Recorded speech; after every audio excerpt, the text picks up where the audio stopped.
It's Sydney, 1982. Malcolm Fraser is Prime Minister. The Aussies are on the way to retaining the Ashes. Over square leg he goes. And men at work rule the airwaves. 2 days before Christmas, Sydney-siders are getting ready for the festive season. But others have something far less innocent on their minds. 2 people make their way into the fire escape of Westfield Towers in William Street. In the briefcase, plastic explosive known as PETN and a sophisticated timing device. Their target, 7 floors above, is the Israeli consulate. Their aim, death and destruction.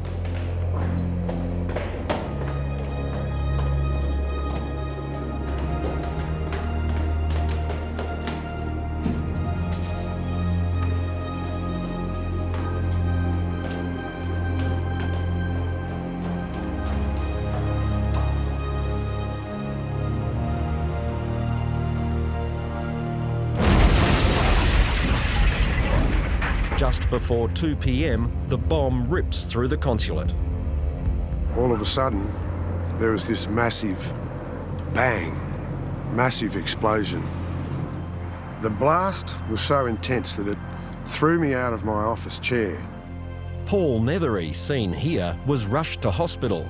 The insurance broker was working 1 floor below the consulate. I remember that I couldn't see anything because of the dust and the smoke. Then I noticed that part of the ceiling had collapsed, and I can remember all of the twisted aluminium, just total carnage. But the blast didn't go completely to plan. This is what the bombers wanted to happen. They hoped the full force of the blast would go through the fire escape door and into the busy consulate.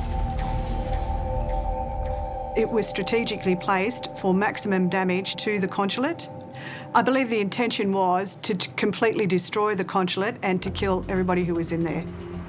Fortunately, it didn't happen the way the terrorists had intended. 2 people were injured, but miraculously no one was killed.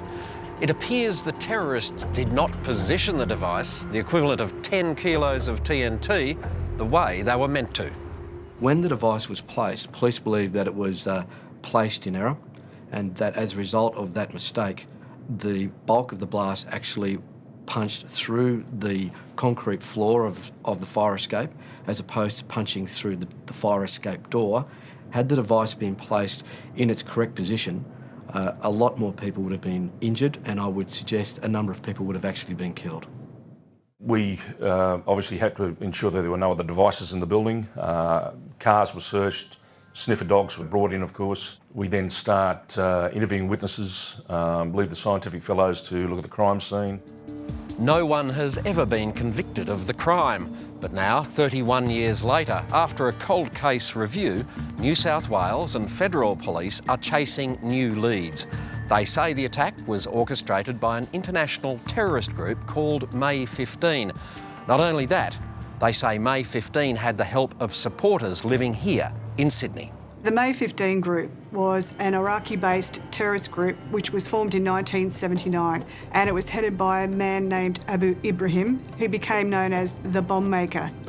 Perhaps one of the most horrific attacks that May 15 conducted was Pan Am Flight 830, which departed from Tokyo to Honolulu with a May 15 device placed under the seat of one of the seats.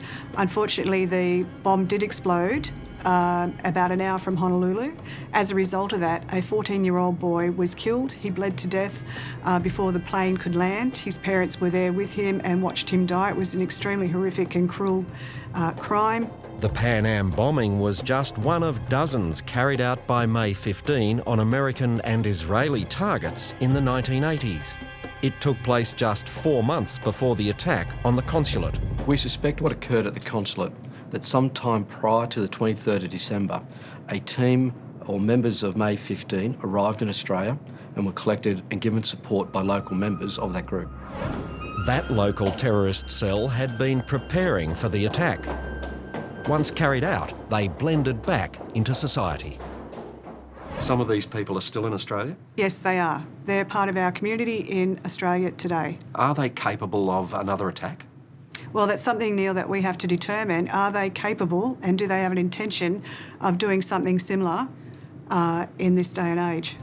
I thank God that I'm still here to talk about it. It was obviously very much a life-threatening situation. And a woman who was working in the Israeli consulate upstairs, and I understand that she was a 76-year-old tea lady or whatever, she was very, very badly injured. And I wasn't. And I think, well, how lucky was I? You've got to remember that this was 2 days before Christmas. It was 2 o'clock in the afternoon. There were people on the floor who were having their Christmas parties, who were enjoying themselves in the lead up to Christmas. I think the whole thing is totally abhorrent. I'm just so disappointed that people would bring their hatred to this country. I think it's a terrible shame. But unknown to Paul Nethery or the police, the bombers were about to strike again on the very same day.